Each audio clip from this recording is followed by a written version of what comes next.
question.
Like everybody stand for the Pledge of Allegiance. I pledge allegiance to the flag of the United States of America and to the republic for which it stands, one nation, under God, indivisible, with liberty and justice for all. Amen.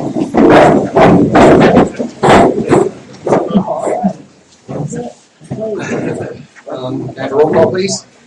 Mayor Householder? Present. Mayor Pro Tem Farmer? Present. Councilmember Fry? Present. Councilmember Bader? Present. Councilmember Hicks? Present. Councilmember Tanner? Present. Councilmember Koenig? Present.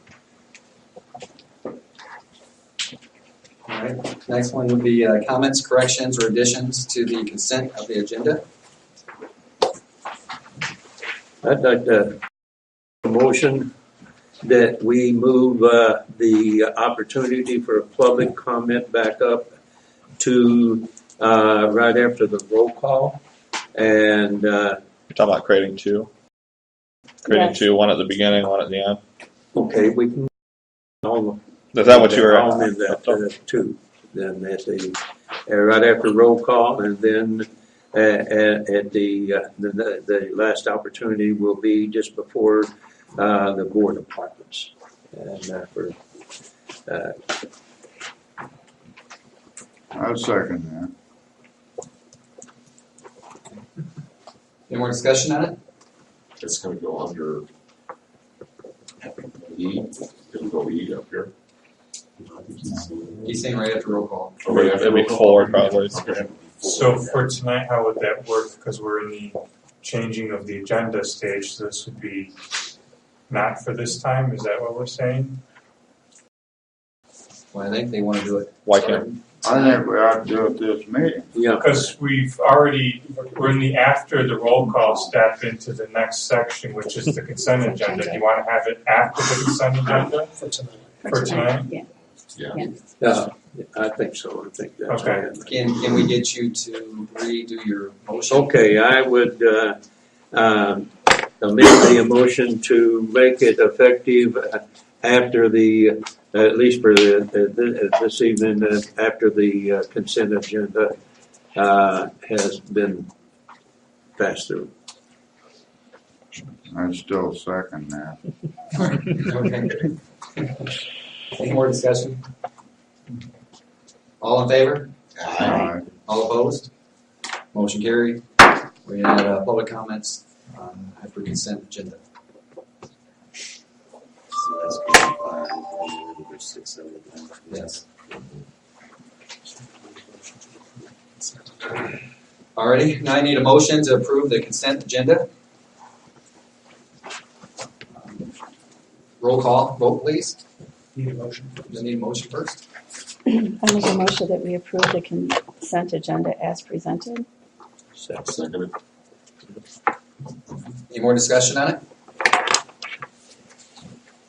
Alrighty, can I have a roll call please? Councilmember, Yes. Councilmember Tanner? Yes. Councilmember Hicks? Yes. Councilmember Bader? Yes. Councilmember Fry? Yes. Mayor Pro Tem Farmer? Yes. Mayor Householder? Yes. Motion approved.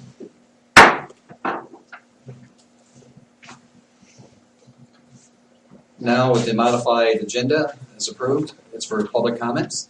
Please stand up, state your name, and keep your comments under 3 minutes, please. Under 3 minutes, okay. Well, yes, I really don't know anybody but Fred, and I don't know him that well.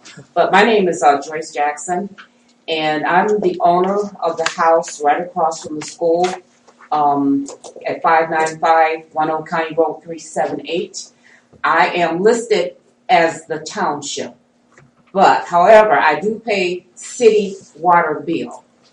And then I need to know, what I need to know is that what am I mandated to pay? Because for years, the city hall told me that I had to take their trash service, and I do not. And they also told me that I have to pay a $24 a month meter for rental. And I've asked for proof or, somebody to tell me, what I need to pay, And right now the house is vacant, so I did go into the city hall and I said, okay, what do I need to pay? And then that's what they said. I had to pay $24 a month for the meter and $13.57 for trash. Okay, I had the trash taken off. Last year in December, I rented my house out to a tenant. And I came in, checked everything. Okay, did this tenant put it in her name? Yes, they had. And I talked to the tenant. Okay, yes, I put a $150 deposit down. This is what my tenant told me. Come to find out, after they just left, they didn't tell me they were leaving or anything. They just left. I went down there and they were gone. And I came down to the city hall and I talked to the city and they told me that there was a bill for $351 and that I was to pay it. Okay. So at first I said, well, I'm not going to pay it. It's not my bill. But I decided today, I went in to pay the bill. Then they told me that I had to pay a $150 deposit, which would total me paying $501 in order to have water on. And I just didn't understand that. And also, she has been very, very helpful to me, and I felt she treated me with respect. But I did have a letter read to an employee, and I don't know what was amusing about it, because like I said, I'm paying a lot of money, because I was sick. And while I was sick, the house was vacant, and I still got charged for the meter. I was charged like $30-something. I was gone maybe about 10 months to a year. I was charged that, and I got penalties. So when I got back here, I had to pay $300-something. And those are my main concerns. Some consistency, because I feel as if her payments were not held to the correct standard, because my tenant did not have to pay all of the past due balance, and therefore it left a large bill for me. So I feel as if the city should have required a security deposit, and I feel that they should have maintained that she had to pay all of her past due amounts, because $351, when I lived here, I never had a bill. I've had my water cut off plenty of times, maybe for $40 or $50, because I struggled to pay my water bill. And somehow she's able to get one up to $300 that I have to pay, and a deposit. I just want it consistent. Okay? Thank you.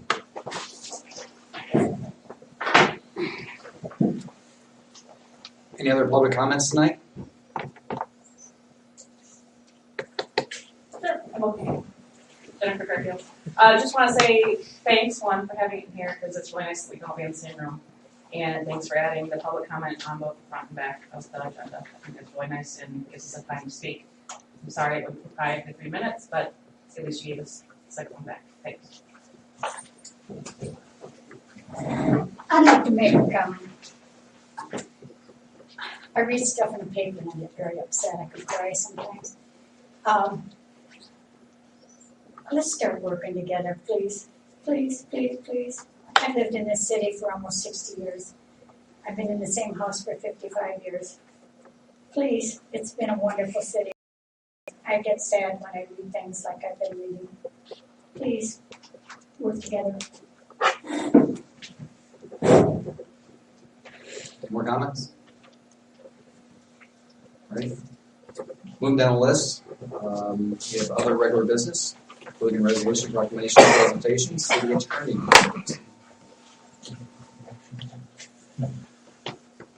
Very brief report for the council tonight. One, I've had a lot of questions regarding the status of Gary Baker and the fact that he was on paid administrative leave. Just to let the council know that I did speak with Mr. Baker just last week, and he has retained counsel, though the conversation was not adversarial at all. He is simply going to be taking a look at what the city has in light of his discussion with the city manager back on September 2nd. So I expect to be hearing something back from them this week. And after I hear back from them, I expect the council will be presented with a complete and final resolution at its next meeting on the 17th. Lastly, with regard to the PCI contract, I see that the city manager has presented the council with working changes to the draft agreement. I'm seeing that for the first time along with the council.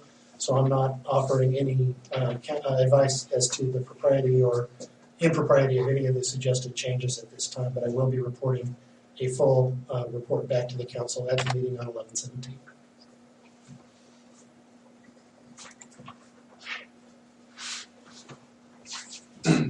That's all I have. Alrighty, moving down the list, old business. Next.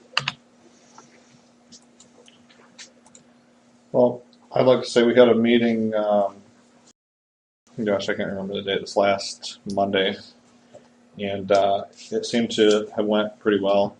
I would still like to see us create a committee under the city for the structure. I've had to answer a lot of questions, and we have to have the structure there so that everything can be done efficiently and there's no throwing people under the bus. We just need to move forward. We have probably about 5 people interested in being involved on the committee. David Lamp, myself, James. I think Julie's still interested. And Marnie Wyrick. So I would like to see us create that committee, and I guess I move to have the attorney bring a resolution to the next meeting to create the Apple Festival Committee.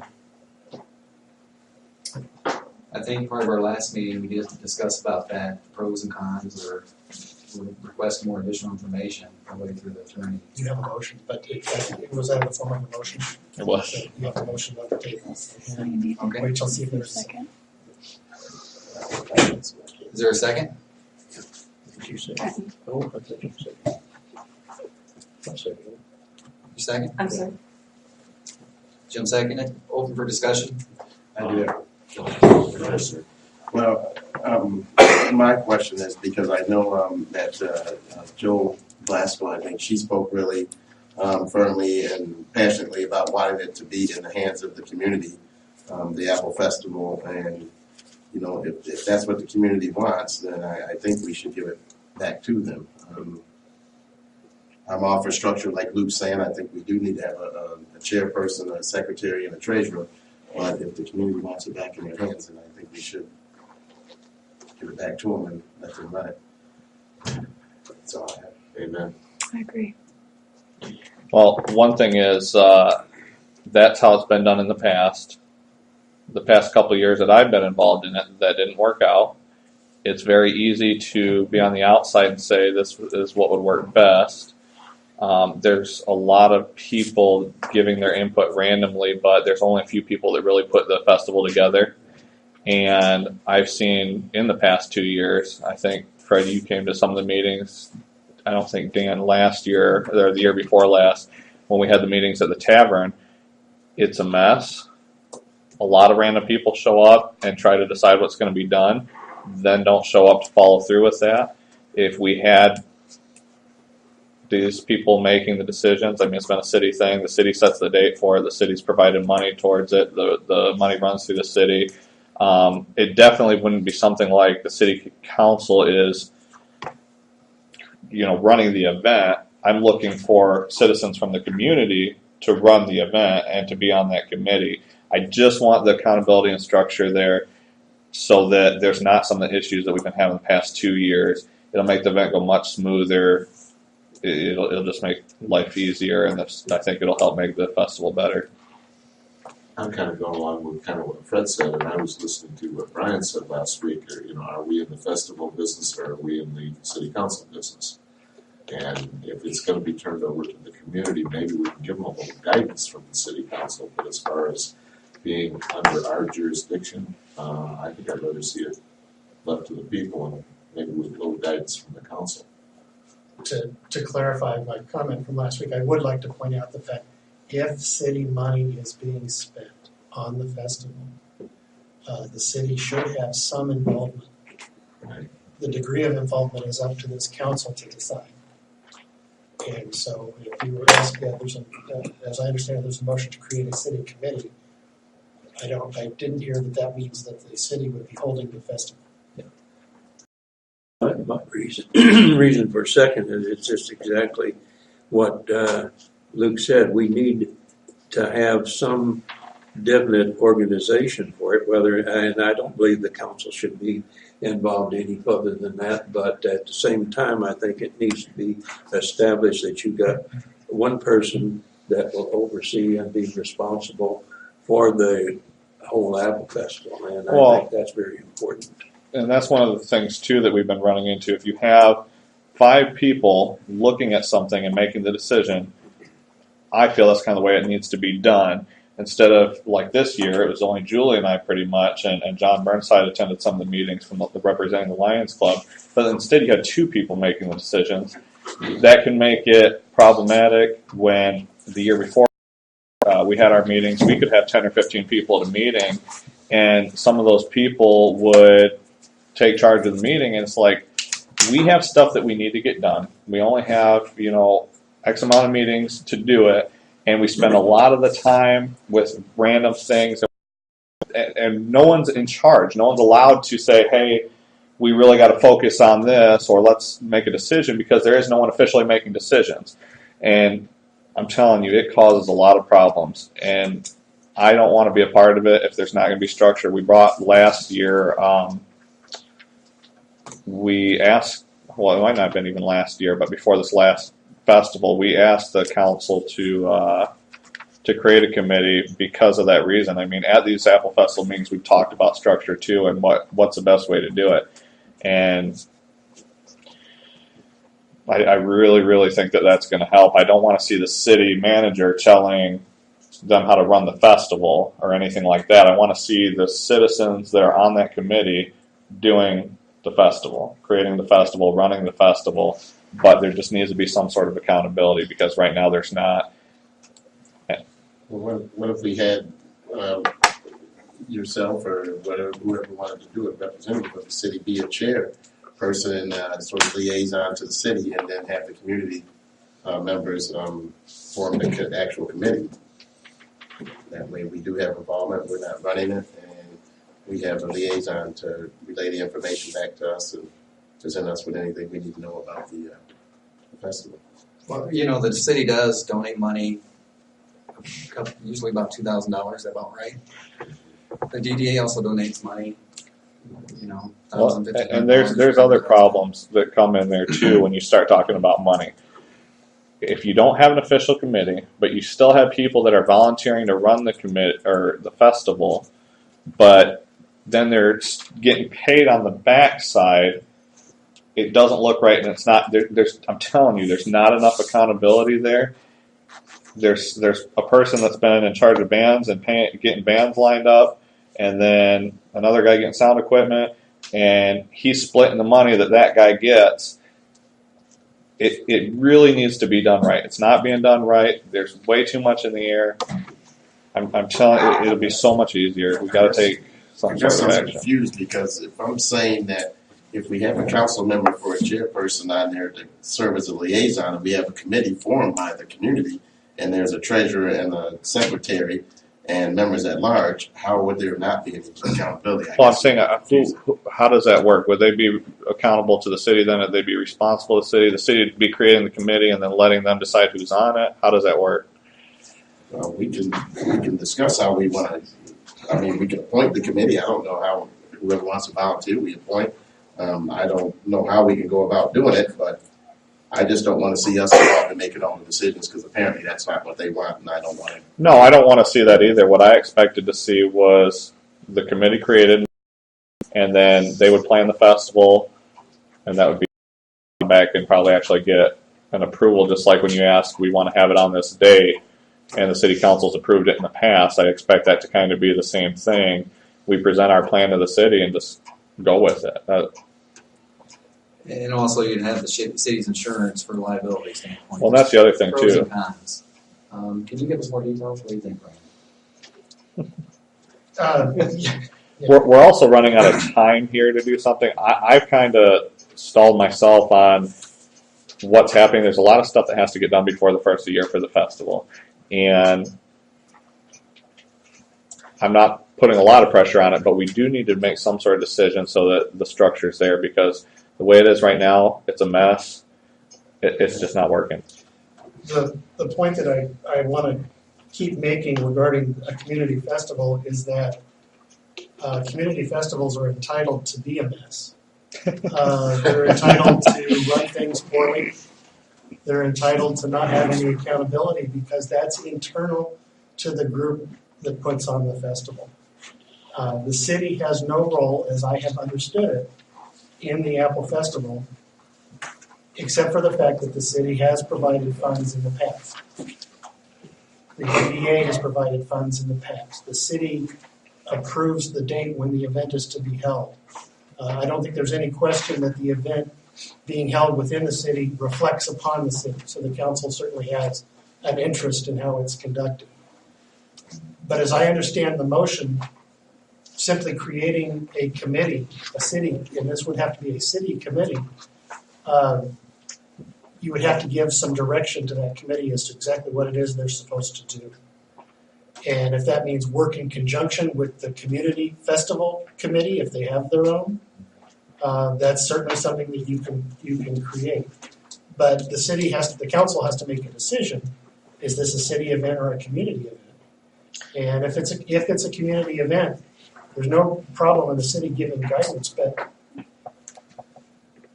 Shouldn't be a city committee. it's not a function of the city council or of any city committee to oversee a community festival. Well, one thing that was brought up when I talked to Larry Nielsen, I was trying to figure out what's the best way to do this to stop the problems from happening. And he suggested what they do in Pawpaws. They actually have a board for their festival, and then it's covered under the umbrella of the city insurance. And I've mentioned this before, and I think that would solve a lot of problems. You know, it's very hard to plan something and make something go well when you have nobody clearly in charge of it. And for anybody to walk in off the street to the meetings and say, this is my opinion, I'm going to show up for 2 meetings, and I'm going to bring all my friends, and then Julie and I are left all the meetings after that trying to figure out what happened and how to do that, and then finding out that, I mean, the things that are talked about have been things that have already been worked out over the past 2 years, that we've already explored the options there. Or, you know, there's a lot that goes on. There's a lot of time wasted. Is there a 501c3? There's not. If there was a 501c3, there would be a board. But we'd have to we'd have to do our own insurance on that too if we were to do it that way, correct? And that would be more money. If a 501c3 is created, that board would then come to the city council with requests, and the city council could look into with their carrier whether or not it could be provided under their umbrella. That's what Pawpaw does with the Wine and Harvest Festival. It is a private board that creates the event, runs the event, and is responsible for the event. But they work in conjunction with the village over issues regarding public safety, planning, road closures, and insurance, several things. And so I think from what I'm hearing about what you're trying to accomplish, I think the intent is a good one. I can't dictate to you how to go about doing it. I can just simply tell you, I've suggested in the past that I would volunteer my time to a 501c3 creation. Be happy to do it. If somebody would just contact me and ask me to do it. And then so far I've never been contacted. That requires a board to be created. Those are the people who would be in charge. I think the motion I made is what I would like to see. I'd like to see a resolution come back to make it a city committee. And we can always work out the details, but the ball has to start rolling somewhere. Otherwise, we'll be in July and it's back to where we were, and then it'll be up in the air again. And I'm just saying I'm not going to do it again and be thrown under the bus for the lack of organization. How long does it take to get a special permit or the 501c3?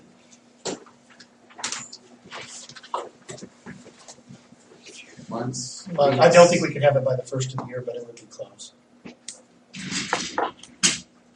We don't need everything done by the first of the year, but we need our planning. Some of our advertising and stuff, we need to set a date, we need to do our advertising and things like that before. What I'm hearing you say, Brian, is that, really, we should and I feel that we should turn it back over to the citizens. But then if we do that, we need to put an ad in the paper or something, so somebody steps up to contact you to develop this 50C3. They can contact anyone to set it up. They can set it up themselves. What I'm trying to get at is you're not handing anything back to anybody. It's theirs. Well, It's all- that's what I'm saying, is that we don't take it on. And so, but that's up to you if you want to take it on. That's why I raised the concern about competing festivals, the city council festival and the community festival. That would never happen. You'd be surprised. So, But there'd be no reason for that. Because they would be, what I'm asking for is for a committee that's formed out of citizens. I'm not asking for the council to be on this committee, a subsection of the committee or the council. I'm looking for all the same people from the community that are volunteering now to be on this committee to get the things done and to be accountable. And all I know is who would there's they be accountable to? somebody. I would prefer it's the city. I would prefer that it's the city, but if we have to go the 501c3 route, I'm open to whatever, but it has to be done. This is something that's been talked about for 2 years. I'm done waiting for it. We have to do something so that this, like what happened this last year, does not happen again. So. Well, I mean, when we even talk about accountability in that, some people would go out and join this committee and they still like not to come. What's accountability to that? It's not about not showing up. It's about Well, that would be the nobody committee's being responsibility. clearly in charge, and anybody can walk into the meeting and change the direction of the festival, even if the 5 people that always show up and had planned all this, someone else can walk in off the street and say, no, we're going to do it this way, and there's really no argument there. You can't say no because, well, who are you to say no? But if we, because I guess I'm kind of confused because we just got done talking about having a chairperson, a secretary, and So are you talking about creating a city committee where... no, not a city. Okay. Not a city committee. I said if we wanted to keep it so we had a liaison, we could have a city representative on there. But that doesn't hold them accountable then if it's not a city function. how could the city hold them accountable anyway? I guess I I'm think it's asking the like same Brian. question. I think it's like Brian said. They can fail. I mean, I would recommend Well, we've the got community would do a 501c3, whoever wants to step up, go after that route, form the team, get back with their attorney, and I imagine whoever steps up to go after the 501c3 would be the leader of that group. I would think that it's a matter of community pride. If you want your festival to succeed, you're going to put forth the effort to make it succeed. If you don't want it to succeed, then you're going to do a poor job and it's not going to succeed, and the festival will eventually fizzle out. But that's not what happens. What happens is people come in and try to control it that aren't involved in the planning of it, and it throws everything off. Right, but if you got your core people. Your people in place, it doesn't matter who comes in there. So, I mean, you can get that even if we form this all with council members, and then we have a couple people come off the street and start throwing out ideas and start complaining about this. How do we have accountability for them? And how do we take accountability from them ourselves if they don't want us to have it? I guess is my question. So I guess I'm not really understanding what you mean by the accountability, because I don't know how you're going to get it for a public function. I mean, it's got to be some kind of responsibility on the person's part that's actually doing the committee. I mean, There's no one clearly involved in the committee. There's no clear committee. There's no anybody. When someone says Apple Festival, they're calling, City Hall. They send their checks to the City Hall. Right. They don't get paid to call City Hall. Yeah, I mean, but the if complaints. I guess I'm still confused because I'm saying we need to have a community committee that has a chairperson, a chairman, a treasurer, and a secretary and members at large. If we have that, I guess I'm not understanding what you're saying. There's no accountability of who's going to do what. If you have that structure, why are you saying we're not having any Can you accountability? compare that to something? So I guess I'm lost because what I asked you earlier didn't make Well, sense. let's call for the question. We're taking forever on this. If I may, just one point here. The last Apple Festival community group meeting that we had, it was discussed that the next meeting there would have a selection of chairperson and other officers. Actually, what was talked about at the meeting was you tried to pressure them to appoint somebody to chairman and all that stuff. David Lamp and I think James both spoke up and said, well, let's wait to see what the city council does at the next meeting.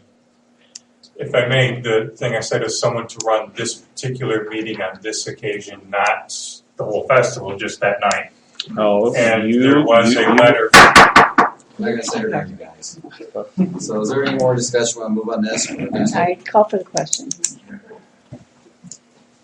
So right now, there's a motion on the table. Actually, we get the vote on calling the question, Okay. because if that doesn't get, there's no second necessary, but there has to be a vote. If it's by majority vote to call the question, then you have to call the question. If there's more debate, if any of the council members want to continue to debate, then if the motion heard, call of the question should be denied. So there's no second requirement. Right now, what's pending before the council is a call of the question. I got an idea. Why don't we let Ryan finish what he started to say to get an idea of where we're headed here? Actually, you can't when there's been a call of the question. Who called it for a question? They did. You did? Okay. Can you restate the motion? Well, actually, what you have to do to be proper for Robert's Rules of Order is you have to take a vote and say, do we want to call for the question or do we want discussion to continue? Basically, that's what Ryan's saying. Because I called for the question for us to make a decision. Has to say. You need To someone. do a roll call on calling the question. If you want to continue the debate vote. Let's do a roll call for the question. Call of the question. Councilmember Koenig, Yes. Councilmember Tanner, Yes. Councilmember Hicks, Yes. Councilmember Bader, Yes. Councilmember Fry, No. Mayor Pro Tem Farmer, Yes. Mayor Householder. Yes. Call for question. Motion and a second. All those in favor? All those in favor? Aye. All opposed? Aye. So roll call, please. Councilmember Koenig, Yes. Councilmember Tanner, Yes. Councilmember Hicks, No. Councilmember Bader, No. Councilmember Fry, No. Mayor Pro Tem Farmer, No. Mayor Householder. No. Fails.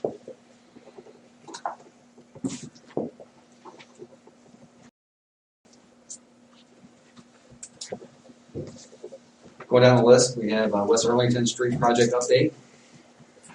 The project isn't quite closed out yet. The last time I was in communication with the project engineer, I mentioned to them that they still have not removed the silt fence at the bottom of that big hill that's right there. And there's a few other outstanding issues. There's some way too many stop signs.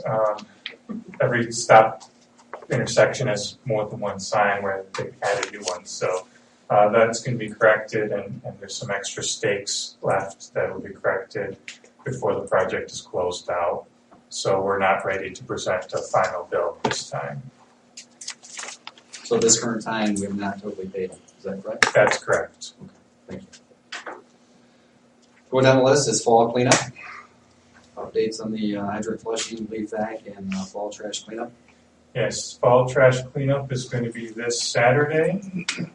All items can start being placed by the curb starting this Wednesday. All items must be there by 7 a.m. on this coming Saturday. There's more information on the city website, and there's an ad in the reminder. For the leaf vac that has been repaired, I'm looking back at Mark. That's correct, right? The leaf vac has been repaired, and it's been in use since last week. Okay, so leaf vacuuming has already started and will continue this week, and then we'll start back up the third week of November.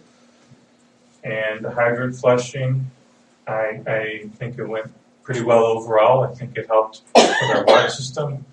Mark, did you have any other comments about the fall cleanup in general, or? Nope. Flushing went fabulous. We had a couple issues with pressure at the schools, and we're researching possibilities with that. Okay, thank you. I have a question. Mhm. The leaf vac repair, did that come out of the DPW budget? Did that come out of PCI's money? Yes, it did. Okay. That's all I have on that. PCI contract?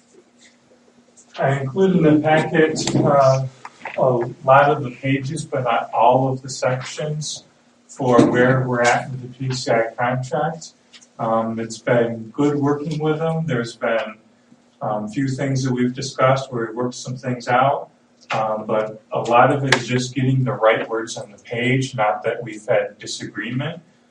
Just making sure that everyone understands which are city properties to mow, which are different services that are being offered, how is it all accounted for, getting all those details taken care of. I had to spend a little bit of time thinking what actually counts as a city park, what's considered part of the parks budget versus regular city properties. For Cable House, count as a parks property, or is it just a generic city property?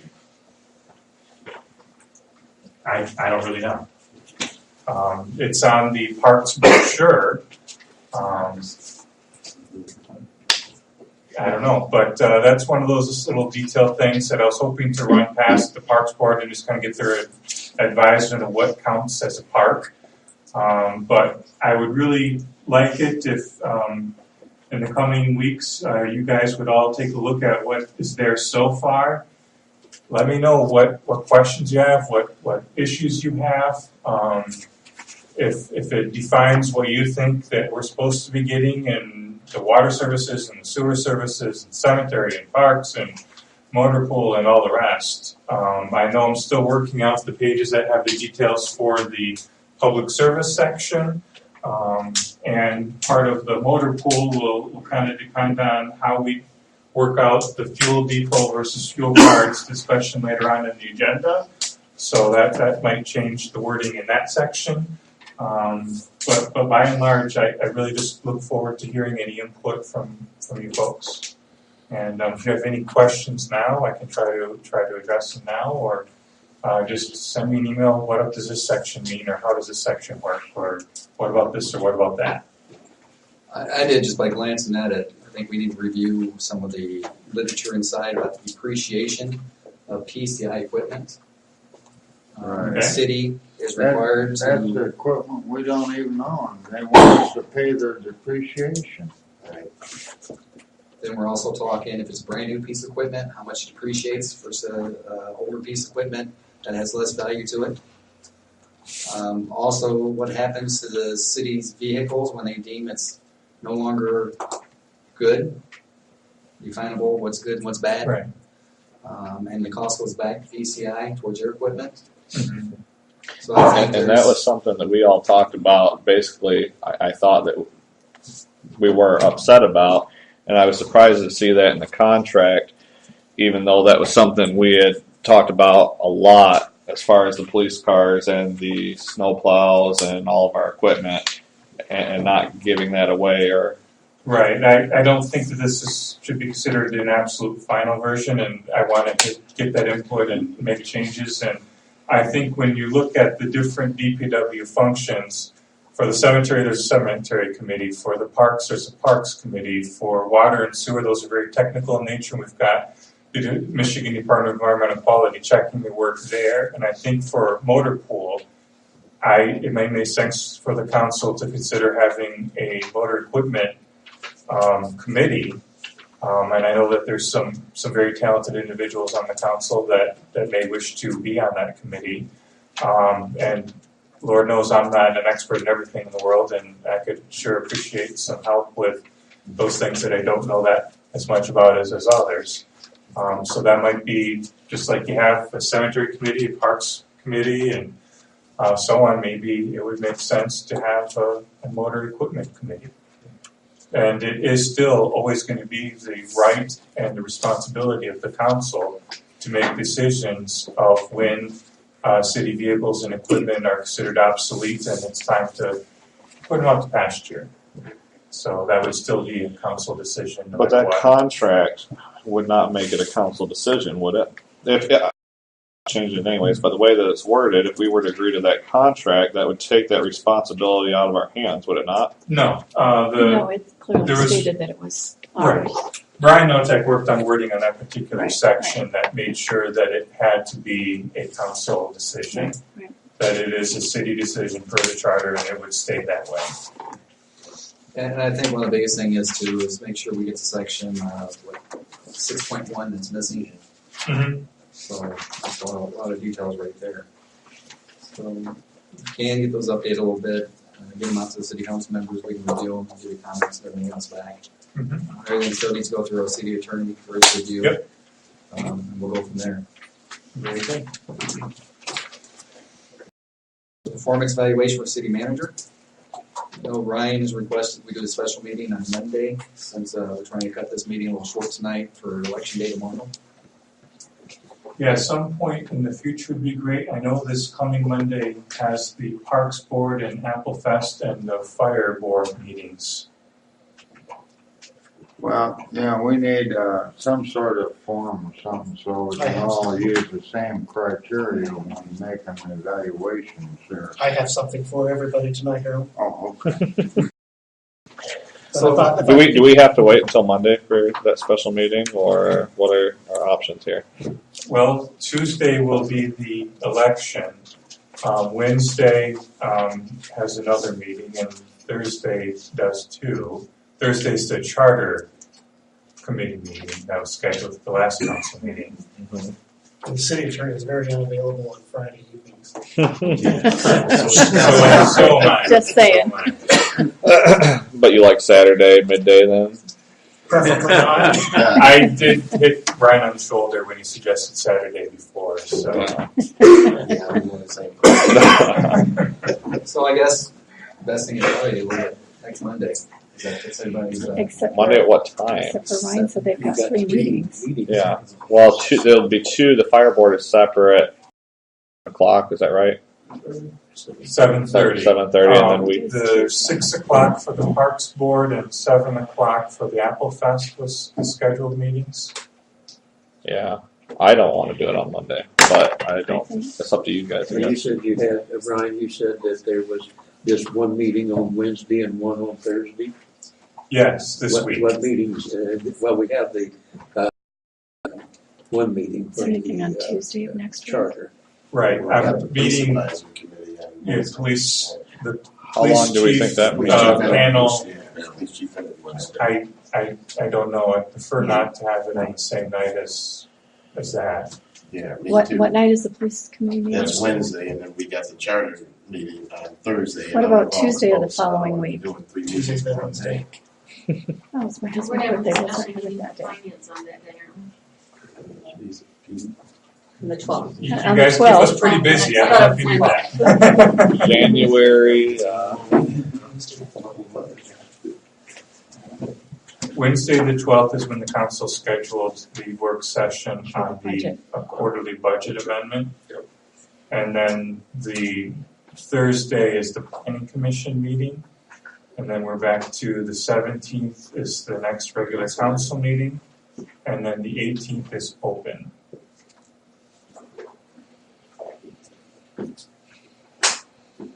That's Tuesday. A Tuesday night, it's completely open. What night is the MML thing? Is that the night? That's the That's the 19th. 19th. It's on Thursday the 19th. Wednesday, the 19th is Wednesday. the Michigan School Week training session. I see that was dropped down from this agenda, from the old agenda that we originally received. No, it's right there. It's New on the business, new MML business. training. Oh, So I guess, it's not on this copy. are we looking at Tuesday, Well, November? November the 18th. So you want to do the 18th? Yes. I think we should have a time where we Everybody? can just dedicate, Consensus? yes. Can I get a motion for a special meeting on November the 18th, 7 p.m.? Ryan's performance evaluation. I make a motion that we have a special meeting on November the 18th to go over the city manager's evaluation at 7 o'clock at City Hall. The 18th. I'll second that. Is it the 18th or the 17th? 18th. 18th. 18th. That's it. Any more discussion on it? Are we, so Brian, you have the format set up for us already? I do. I'm going to hand out, after the council approves this date, I'm going to hand out a performance evaluation that will allow each council member to use the same criteria. And then at the back, it has a place for a narrative where you can write your own comments and attach those. I'm asking that these be returned to my attention. However, that is entirely up to the council. Ultimately, they would be a part of the city manager's personnel file, and I have not determined whether or not they would be exempt from disclosure if requested. But I do have these evaluations. I'm giving a blank to the city manager. So now we setting a time on this? Or we going 10 minutes. There's a deadline date in there, because I'm just asking if the council would please have those back to me by, let's say, next Friday. That would allow me to compile the information and then present it in advance of the meeting on the 18th. My question was, are we setting we're starting at 7, but are we going to 11, 9? Well, if we're filling out a like this, what really else is there to say? It'll be presented at the meeting. The city manager has the opportunity to ask that the meeting be closed in case anyone has any comments they'd like to make or that he would like to make. He can make those in open session. He can make those in closed session. And so You want these back 7th? Is that what you're saying? Friday the 14th. 14th. Okay. And are we just emailing this to you? Thank you. Harold, being a master emailer, I have a self-addressed stamped envelope. I'll take one too. Can I email it to you? You can email it to me, that's fine, but if anybody else wants an envelope, I have it. Envelope, someone down. I'll take an envelope too, I'll take it. since I don't really have a good way All to right. scan this. There's a motion on the table. Is there a second Yes. for the meeting? Yes. Yes. Okay, any more discussion? All in favor? Aye. All opposed? Motion carried for the meeting. Going down the list is new business. MML training, November 19th, 6 to 9 in Wawa. Yes, the council last meeting, we discussed having a training session. The Michigan Municipal League just happens to be offering a very convenient training session coming up. The ad for it reads, newly elected officials. Training consists of core topics that will help educate first-time elected officials as well as seasoned officials on the basic functions they will need to know in their roles as public leaders. Topics include an overview of basic local government, roles and responsibilities of elected officials, Open Meeting Act, Freedom of Information Act, Finance 101, and a panel discussion with seasoned elected officials. It's again at 5:30, begins at 6, adjourns at 9, and again this is in Pawpaw. We're MML League members, so the fee would be $90 a person. That would be from the city. We do have money set aside for training. This is an exceptionally good price. And I urge everyone, if you're able to please. Where's it being held in? It's the Pawpaw Carnegie Center. It's 9 South Kalamazoo Street. It's the old library. Across the street.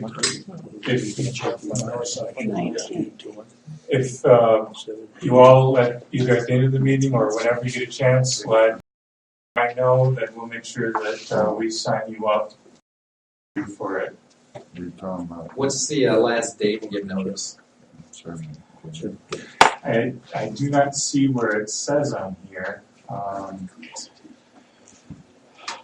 Concerned pops up last minute around the town, you hate to pay $90 Right. and be able to attend. I'm sure Ryan can just email that to us, right? And let us know. I can contact them and find out when their last day is, yes. So this direction is pretty much, whoever's interested in, contact City Hall and then get reservations and going for the training. Is that basically what we're discussing? Can you take a motion or anything else on that? Budget money's been already budgeted for this purpose. I think you're set unless you want them to decide otherwise. And I know I had a pen here. I really did. All right. I think, okay. Going down the list, we have the agenda order for public comments. I think we kind of addressed that issue a little while ago, earlier tonight. Just one question I wanted to ask. Earlier, we had discussed the idea of giving, like the city attorney or the city manager a chance to do their reports, and then have that be an opportunity for the public to hear some information that might answer some of their questions. Would you like to have the reports done first and then public comments? Because the reports are just giving out information. It wouldn't be anything that would stop anyone from still adding information into what is going to be discussed and decided on the agenda. Where would are you discussing to put it up here? Under 5? Yeah, have it be the last item on the regular, other regular business. But we already made a motion. Why? I mean, is there any reason to really change it? Doesn't matter if it's number 4 instead of number 5. I think all we're just looking at is if we can, if things can be brought up that might answer people's questions before they even have to ask it. We usually don't have people come in here wanting to know an answer to 2 meetings ago. They're usually people coming in here upset about their water bill tonight. I think It's up to you. I think it gives them a good opportunity to hear those reports, and then if they do have questions, then like Ryan said, they possibly could be answered during those reports. Some conversation. Right. Some dialogue. So I guess if you guys want to make a motion. Well, I thought Jim's motion was just for tonight. Yeah, That's this what it was for just for tonight. Just for tonight. Okay, can I get a motion to change the agenda for future reference that we actually make it after item number 5? I'll make a motion to add public comment moving forward on the agenda under as the last item under regular business, and also I guess I don't know if it'd be item 8 for the next Item one. 8. A second comment to be added, public comment to be added later in the agenda also. I'm not sure what number that was. After your business. After the Okay, business. where's the first one at? It's after the last item under regular business. Business. Got it. Can I get a second on that, please? Support. Oh, Dan supported. Go ahead. No, Second. that's fine. Any more discussion on it? All in favor? Aye. All opposed? Motion carried. Next one on agenda was crossing guard. I included an email from Chief Pompey about the crossing guard question. I understand the interest and the concern of the council for crossing guard. Right now, we're at fairly limited resources. The number of police that we have available is lower due to Chief Baker's retirement.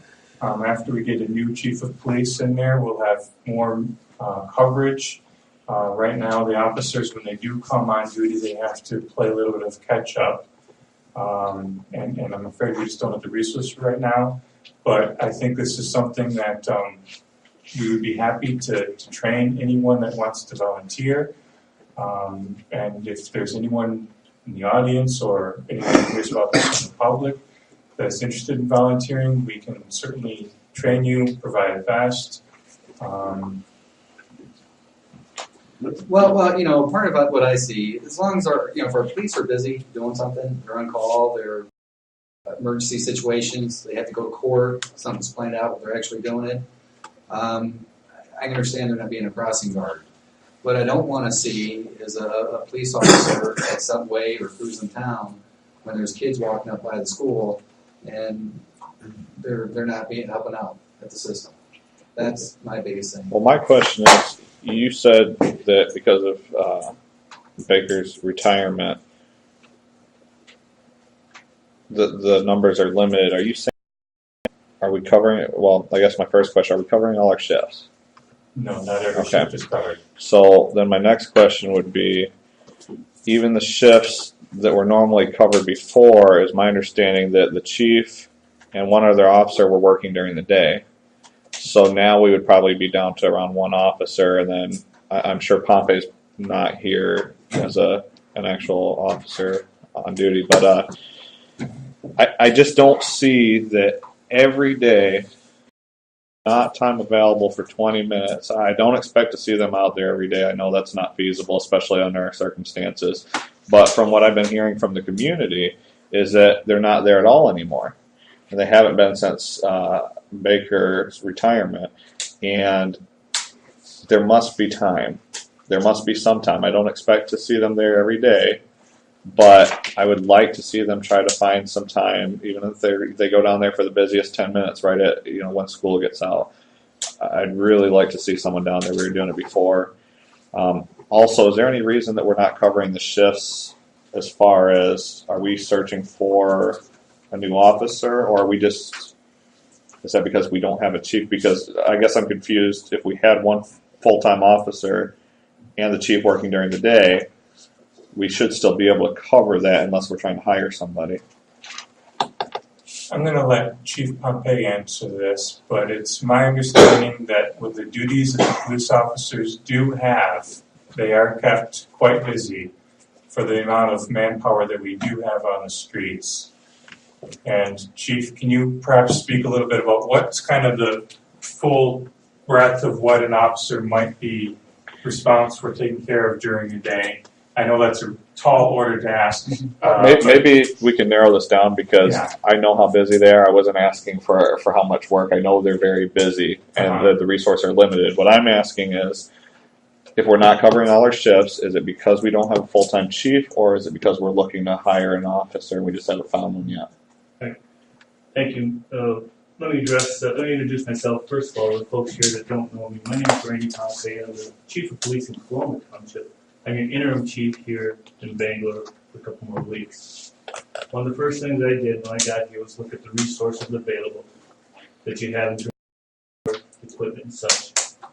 Then I tried to prioritize the responsibilities of the police department with the resources that we have. One of the issues that came up was the crossing guard issue. We have a crosswalk here on Arlington that's set up for junior high and senior high students. That's age 13 through 17. Age 13 through 17. We're not talking about elementary schools. So to put a crossing guard down there, to take an officer, a certified police officer, and put him in a crossing guard position for 20 or 30 minutes to help 13 to 17-year-olds cross the street doesn't rise to the level of priority that I want them to be. I want those officers on the street, because when I put an officer down here as a crossing guard, basically what you're saying is the rest of the city, you're going without police protection. As chief of police, that's my call. It's not a city councilman's call, because that responsibility falls on my shoulders. So I make those calls. I want my officers on the street. I've had complaints of people saying they never see downtown. I have people say they never see a patrol officer in their neighborhood. I have people calling me saying they never get a phone call from an officer. I can't justify having an officer standing down here at a crosswalk for a 13 to 17-year-old when they aren't doing criminal investigation, when they aren't patrolling the city. And that's the priority right now. Now, when you get a full staff back here, you will look at ways, your new chief will look at ways to man this crossing guard. But until then, I don't even have enough men to man the shifts during the entire week. Your city goes without police protection for large amounts of time. That's because your pay here is poor. No one wants to apply to come here. We have had applications out for quite some time. Only one person applied, and that's because he wants to be certified. Come here, get certified, and then he wants to go somewhere else. I'll leave that for your next chief to decide. But as it stands right now, my job is to set the priorities for the department. I'm doing that based on my 35 years of doing this job. The city commission, the city councilmen, they have expressed their concerns to me. I've taken their concerns, but I've made a decision to not man that position until we get a full staff. Once we get a full staff, we'll go back to looking at this position. Now, we have an ordinance officer here. He could be utilized for that. Volunteers can be utilized for that. Firefighters, if they're available, can be utilized for that. Teachers, anybody can do this position. But there's a state law that mandates training and equipment. And if you're going to pay money for training and equipment, that's got to be in a budget. But it's not in the police budget.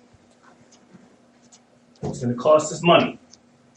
I'm not going to pay an officer $38 of wage and benefits to stand down here for 28 minutes. I'm going to pay that officer $38 an hour to patrol the city. Any other questions? I'd like to correct you on that. Some of those kids are under 13. They go to junior high at 13. I have a kid. He's in 6th grade. He's 12 years old. There's kids below him, and that's at 6th grade. They got 5th grade. They got 4th grade.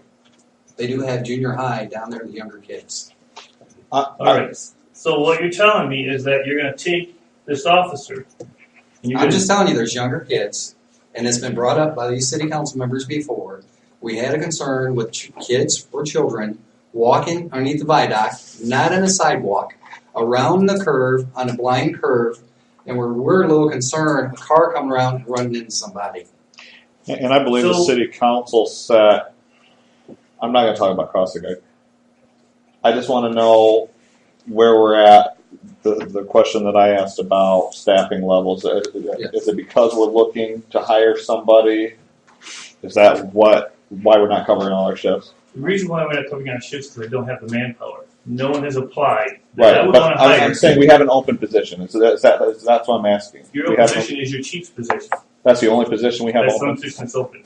So how did we go from having full coverage and a chief that was a working chief that was working with another person to not covering all the shifts? You have a part-time. You have 2 part-timers. Officer Farber has already indicated he's not available. He has a company that he runs, and now he's just busy time has come. So he's no longer available. He can't even tell me when he might be available for part-time. He said I can call him, and he'll tell me if he's available to come in. You also have another part-timer who's from Grand Rapids. He's a Grand Rapids police cadet. He's working down here. He just got on the road. We can trust him to go on the road by himself. Anytime I expect Grand Rapids to pull him back. You've got 3 full-time officers. That's all you've got here. 3 full-time officers. That does not make 40 hours a week for a shift on each shift. So we're missing then, not only are we missing the chief, but then I guess we're in a way missing a part-time guy because Farber's not able to work. You're probably missing at least two part-time guys. That was all I wanted to know. I wanted to know where we were at with that. So that answers my question. Now, I've sat down at this crossing guard before, and I've watched them come down, and I've watched them cross. Half of them go up to the railroad track, half of them go around, but they're all meet at McDonald's. And when they come down in mass, the cars stop at that stop sign, they go across in groups. Now, That's not true. I mean, maybe the day that you sat out there, but I can't count how many times I drove down that road and kids run out in between the buses, in front of the cars, and almost get hit. The buses are piled up, kids are running through them. Luke, I'll it's a give you dangerous that. situation. In Coloma, we have a crossing guard. They sit down there during the school. Matter of fact, policy. If they're in the school zone, they literally sit a half a block from the school on either side, both cars, and they watch. We still see kids cutting across streets. We cannot control every kid out there. We cannot protect them from themselves. All I'm saying to you is that I understand your concerns, but right now, not much I can do. I've only got limited resources. When your resources come back together, have your new chief look at it. But until then, I don't need emails coming to me saying, why don't we have police officers there? Because I'm making that decision. That's my job. I hear what you're saying. Well, I think it's valid, though. I don't know if you've seen the initial email I sent to Ryan, I'm sure you probably did, someone came to me asking me, I directed the question to Ryan, I expected some sort of response back to give to that person. It wasn't you need to be down there doing this. So if it came across that way, y'all read the email again because it didn't. I don't care to tell you what to do. I just wanted an answer as to why there wasn't a crossing guard down there. But here's the other questions I'm getting. Chief, how come I never see an officer walking the beat downtown? How come I never see an officer at the high school? How come I never see an officer at the football games? How come I never see an officer patrol my driveway, patrol my block? Those are other questions that I get. And I tell them the same thing. We have limited resources right now. Your new chief is going to be here soon. They're going to address the issue. But until then, we've got to have some patience. Right. I'm only working with the resources that I have. Well, I was just addressing the fact that you said you didn't need the emails really asking questions, and Well, I thought I had addressed it. I thought I had answered the question. And I see that the city manager sent out my email to everyone. So Yeah. you got the exact answer I gave him. So, we also have to look at solutions. And part of our solutions is maybe ask for volunteers. Pompey did bring up a good one. We talked to Derek, we talked to other resources around the community, and look for volunteers even. And your ordinance officer is available as well. Yeah. He's on salary here. I mean, I understand the idea of not being cost effective to spend that amount of money for that. I do understand also that the council directed them to do that. The way I personally feel about it, and I don't expect to push for this, but the way I personally feel on an emergency call, if they're not on a call, I should say, it would be okay for them to come down and do that, but that's not my decision to make. The problem I have, Luke, is I've told the officers the same thing. If you guys are not tied up on a call, I want to see you down in the school room. I've told them that too. That's just common sense. Let's put some officers down. That's the only answer I But the want. problem is I'm not here to look over the shoulders, and I should. The chief should not. I should be able to trust my guys. So I do. I should be not tied up. Go down to the school zone. That's always been the standing order. Okay. One other issue before I sit down here. The agreement with the city, the agreement with the Cologne Township is that we charge you for services when I'm up here. So what I try to do is I gave most of my duties to the sergeant here, who's getting paid anyhow. And I try to limit my time here to 2-3 hours a day. And I come up here usually Monday, sometimes Wednesdays and Fridays. I review all the cases that they've taken over the week. I review the reports. I call all the citizens back who may have called and asked for questions. And I meet with the city manager to bring him up to speed. So right now, we're looking at about 10 hours per week is what I'm up here. When I first came here, it was about 6 hours a day until we got settled. But you're looking at about 10 hours a week. You don't need me here every day. The sergeant is really running the show, and rightfully so. He's doing the scheduling. He's reviewing the daily reports. I review the reports. And I had opportunity to meet with several city commissioners. What I don't charge you for is when you call me. And I get a lot of phone calls from you folks. I don't mind. I'd rather answer the phone than have to come up here. So that's what you're seeing in terms of my service up here. Well, I just want to say something. I can appreciate what you're saying, Chief Pompey, and I don't think anybody wants to fight with you on it. And I know you're in a difficult situation, as is everyone else in the city. What I don't agree with is I know they're older kids and all, but a lot of those kids aren't aware, and a lot of them aren't paying attention. The danger is when you come around that curve at the viaduct, that's a very dangerous situation because there have been cars that have been hit there and kids are walking across that street. That's where the concern is, the presence of having someone there to look at that. Now, I can understand you saying you guys can't do it. And I don't want somebody doing it just once in a while. I want somebody there all the time because that is a danger. And it's only a matter of time before somebody gets hit in a winter day when it's slippery out there coming around that curve. So I'm the one that was originally pushing for that the most, and I still want to see that happen. I can appreciate what you're saying as far as not having the manpower because it is a tough situation, but it's not the fact that the kids are older and they don't need to be policed. It's the fact that it's a danger, and I don't think that it's being addressed as a danger. I think everybody's looking at that they're older kids.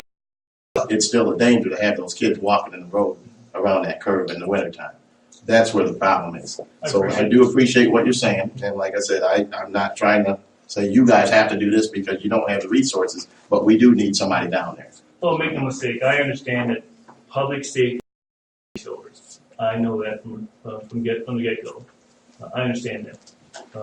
My frustration lies with the fact that I'm dealing with limited resources, but yet I'm expected to maintain the same level of service, and it just doesn't happen.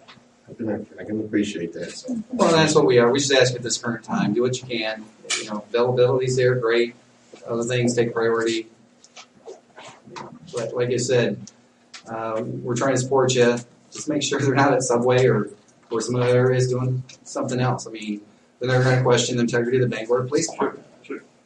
And the question that was asked to me was actually a not at all sort of thing, not that they had been there periodically, because the first thing I said was that we didn't have the manpower, we weren't covering all the shifts, and that I'm sure that we were trying to get there when we were free. And they said, no, they're not here at all. And that was the only reason I asked. And that's why I asked if you could give me specific dates. I can go back and look at the daily reports and find out what the guys are doing. So that I can sit down with him and say, hey, look, I show that you are at Subway at such and such a time when the school is being dismissed. Well, I don't want to go after anybody. I just want to see us prioritize it a little bit. You just hold them accountable for their job, that's all. Anything else on that? I think that we are to contact the school and also put out a notice for volunteers, and the school try to help us on that and go that way. I think that's going to be the best bet because of the fact that we are so short-handed. Was there a time when the city and the school split the crossing guard? Yeah, down at the primary.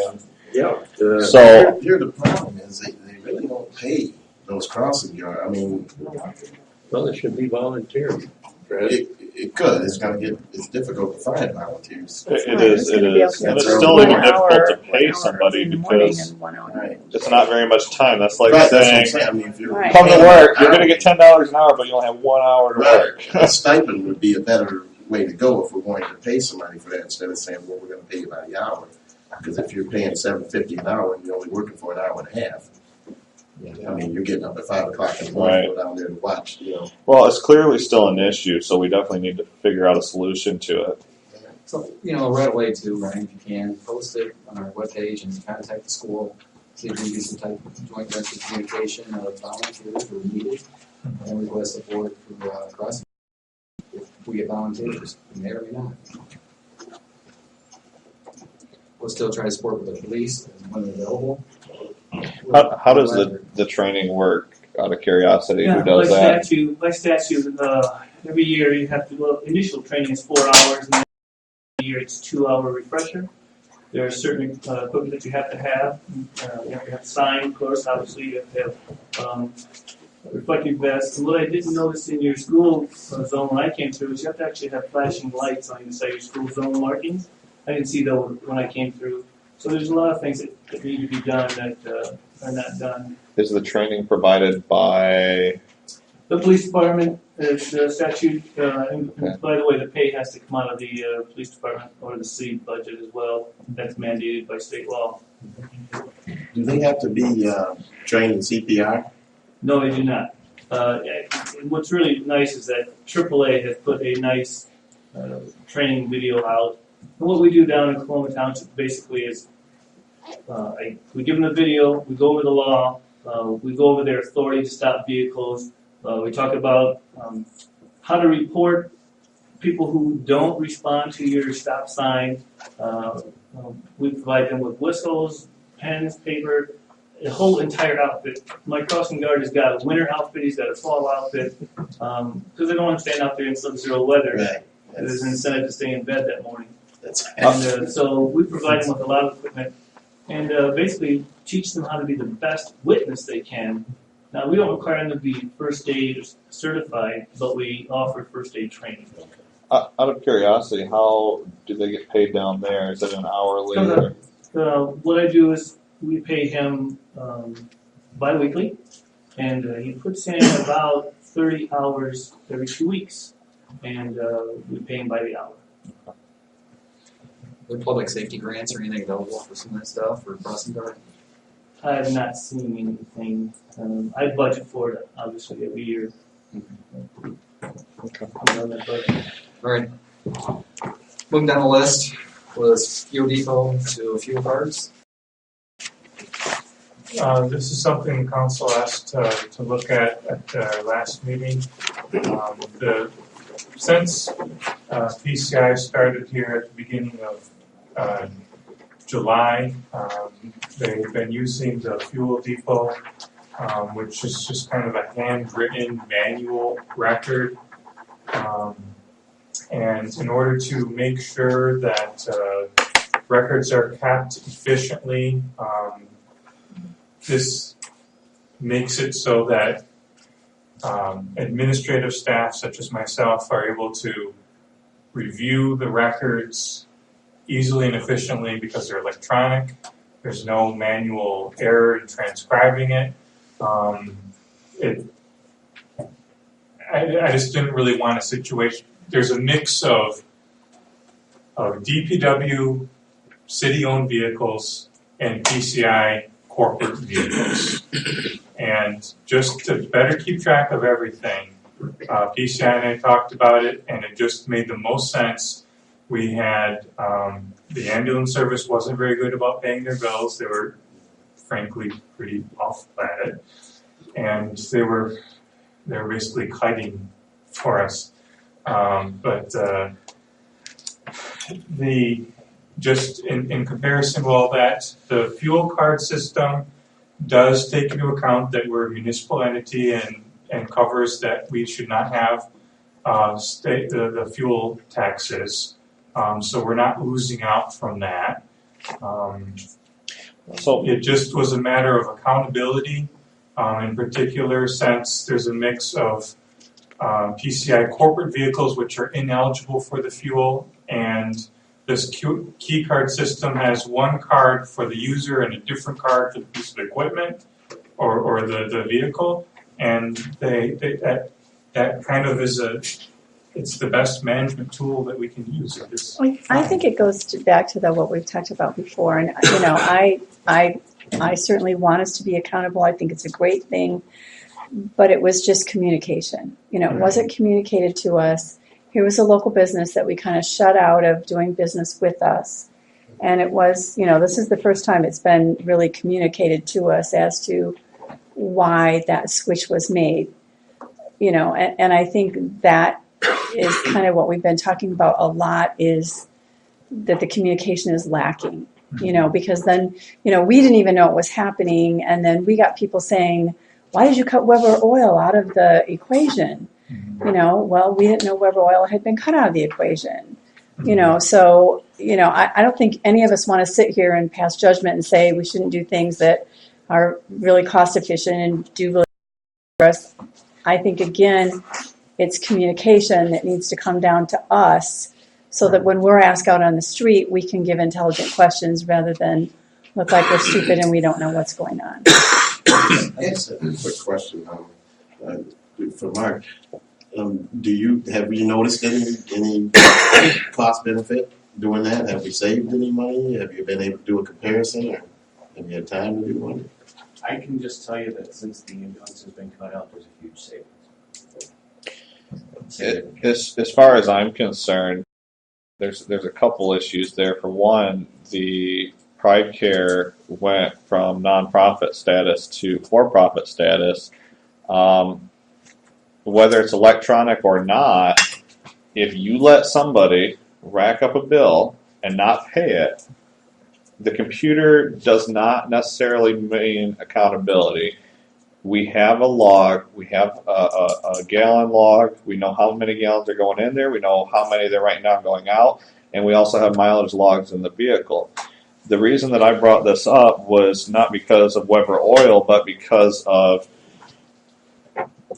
the idea that if the gas stations do not have power for 3 days, there is nowhere for our public works to fill up. Not to mention that decision was made, from what I know, unilaterally by the DPW or by, I guess, Ryan, you were involved too.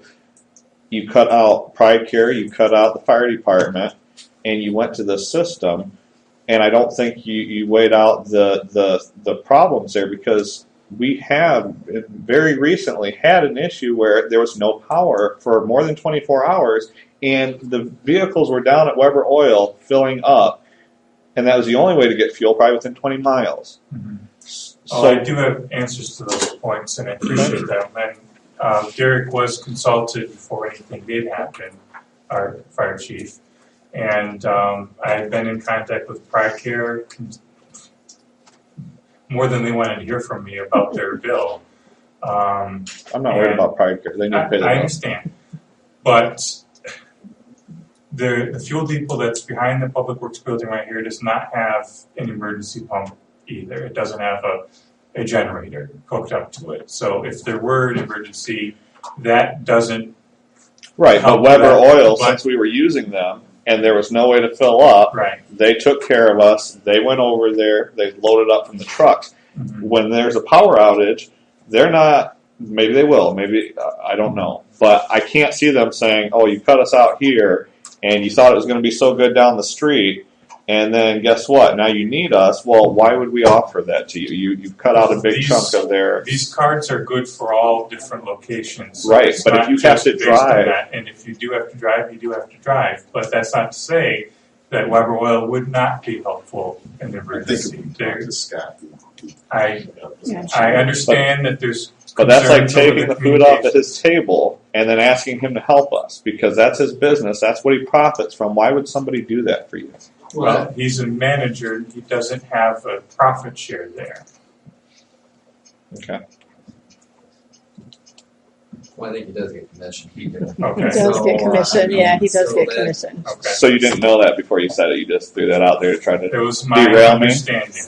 Thank you. So my recommendation is to- Brian, I might add, in an emergency like that, the county, in fact, every county in their emergency management plan has a provisions for when the power goes out in any city or goes out in an area, the county has resources and reservoirs put away for public safety, for fuel and other equipment that we might need spread throughout the county. So if For public safety, but not for Bangor DPW. is down without power for weeks, you will still have a source of fuel. You still have a source of energy. But in this instance, it was probably 2 or 3 days, and there wasn't a source of fuel besides Weber Oil. I'm not sure if Bangor has an emergency management plan. I'm sure you guys do. Right. I'm sure it's attached to the township or to the county. All you have to do is make that request to the county. Emergency management will open up the resources to replenish your fuel and get the city plow trucks up and running, and the police cars and whatever else you might need to get going, the lights on in the city hall. I appreciate your answer. I still recommend we just get over oil. We burn no bridges. That we just communicate with them. Well, and I'm hearing just a lack of communication in general. You know, my understanding was that they didn't find out that it was done until they went to take care of it the next time or fill it back up or get a ticket or something like that. And I don't know. Now, is the tank still being used here by the fire department, being left here, or is it getting removed?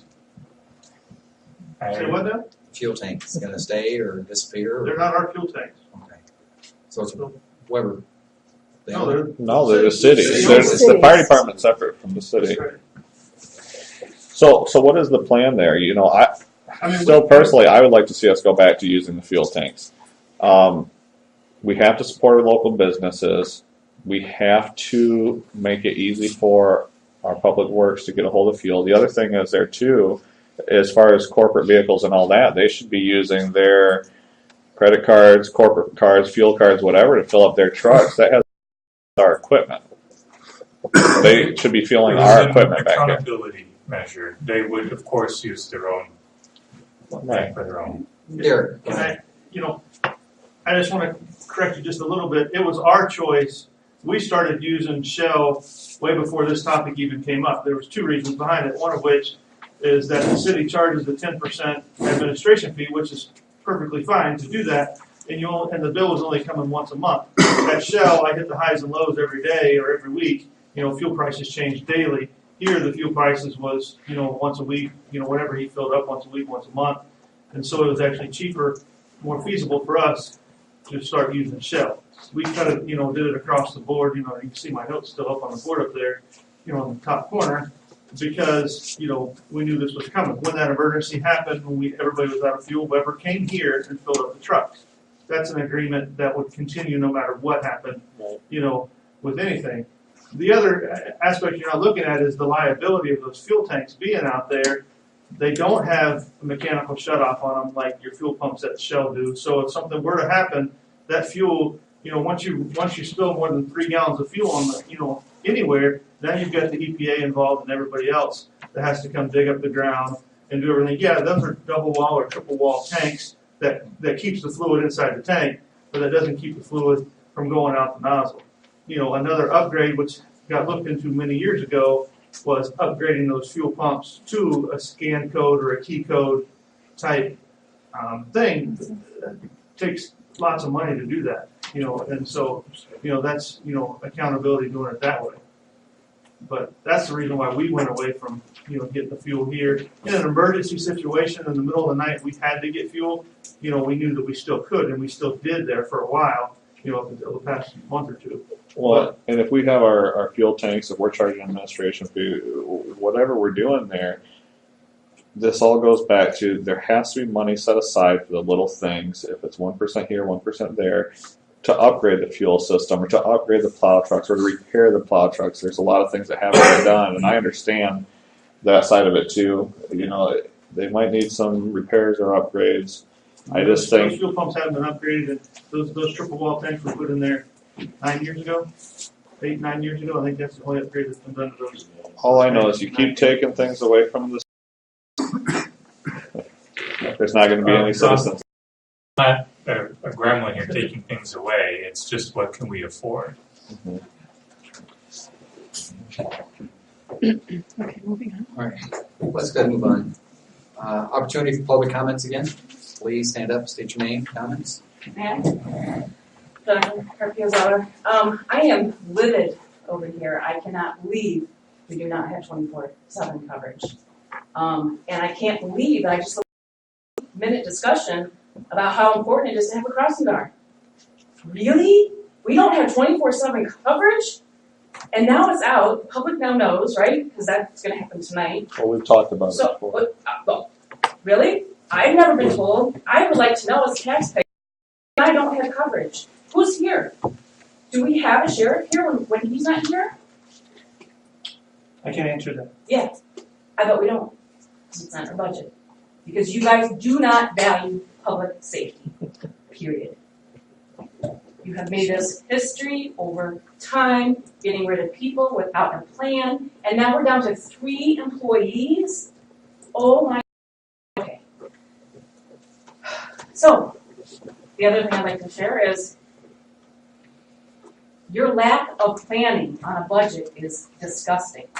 The fact that someone just said we save a bunch of money by doing these cards, which if you look back at any of the previous audits, all mentioned in the minor notes, please go to cards and get rid of the same back here.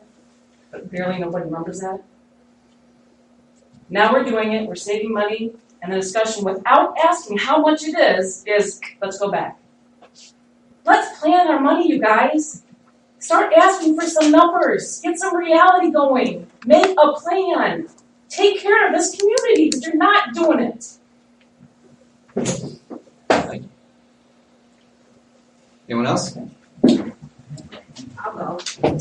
And I live at 17 West Arlington, and I used to come to council meetings, and I just recently started coming again. I just want to say I live in this community. I work in this community. I live here. It's a small community, and I blame every one of you for taking that away from us. I used to be able to, be at the school, and police officers would come in, and I'm sure you do in Coloma. But they would come in, and I would say hi, and they'd greet me. I would see them all over. They would drive by my house and give my kids free McDonald's ice cream cones because they were wearing their helmets.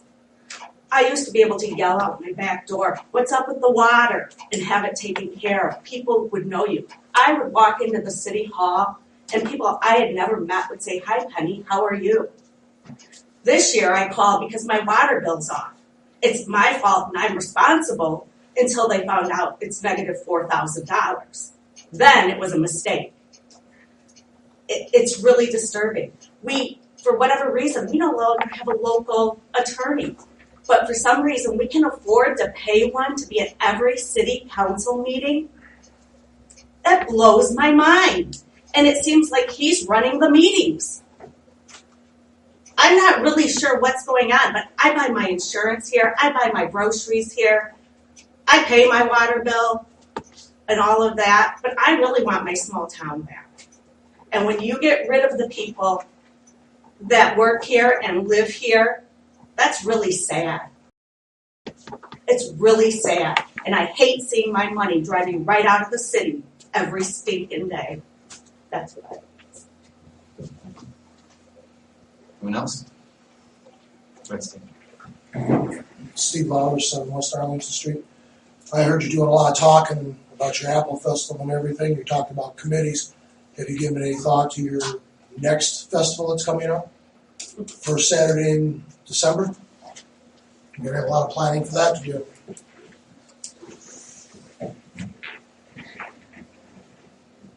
Thank you, Steve. Me again. We have a election day dinner at our church every year.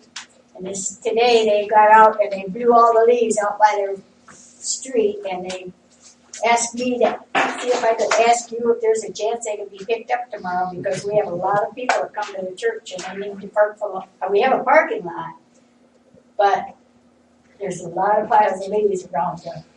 You talking about Simpson, is that what you said? Yeah. Okay. And we have a lot of people that end up parking out on the lawn part there. Yeah, we'll make sure that gets taken So care of. I would appreciate it, because the minister came and asked me, and I said, well, I'm going to the meeting so I can ask them. So, Yeah. okay, thank you. Yeah. That from 402 Alexander.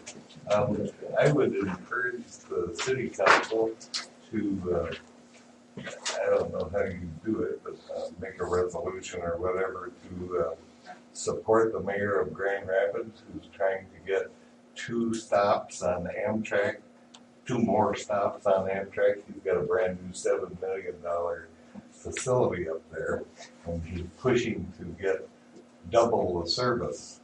That would help us a lot if we had Amtrak stopping 4 times a day instead of 2 times a day. So I would think that you'd want to lend support to the mayor of Grand Rapids to try to get that Amtrak to stop 4 times a day. I'd also like to remind people in the last year or so, we've had quite a few major things happen in the town that have been good things. We're about to have the 4th abandoned building tore down. The 4 of them in 1 year, that's amazing. And we have a new reminder shopping guide also, who seems to be very community oriented. I don't know if you've been looking at it, but it's got Bangor pages in it. She's paying for all that. Thank you.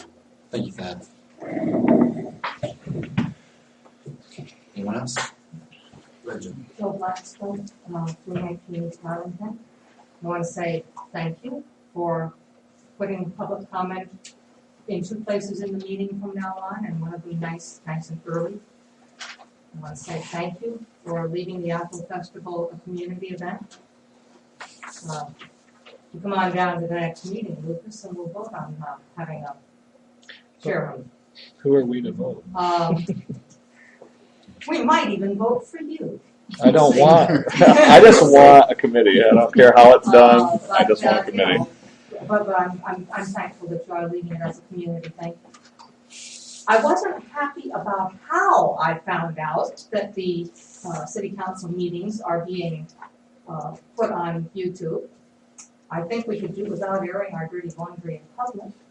However, I was real happy to see that they are. Thank you that you're putting them. I think it's great that they're out there, and I've subscribed.